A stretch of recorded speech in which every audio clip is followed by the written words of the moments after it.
And to think, kani lain-lain ni municipality ha, as far as Alcoy, Santander, na ang talaga South diri tanan karon nag-merge diri sa Karkar. Unya ganina pa itong silang buntag kay we were expecting her to be here around 10:30.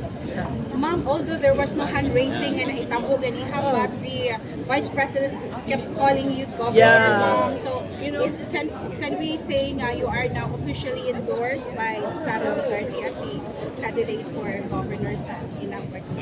you know, hand raising is not the only symbol of being endorsed.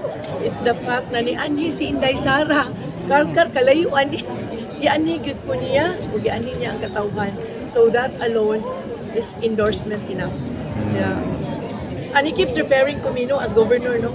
So, nagdidako katayad to. A sign of things to come. So validation na to, nga endorsement. Exactly, yeah. And di na sa kung ganahan na mo demand, maikugsad ko kay there are a lot of other local candidates, no? So, nahinsad kaayo kung ako ra, and uban, wala mari, so I wouldn't want it that way. But enough na to yung giingon nga, we want her message more than a hand raising.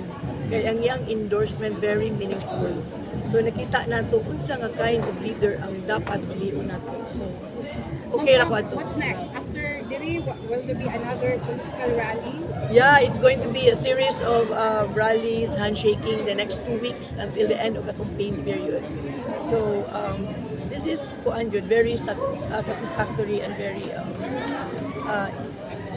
kuan jud kaayo kanang sa heartwarming. It's almost May 18 na. How confident are you you will be the next governor of Cebu? 100%, 101% kung wala lang tikasay. Yeah. Okay. Thank Thank you. you, Katilang. Okay, salamat. Salamat Thank you. kayo.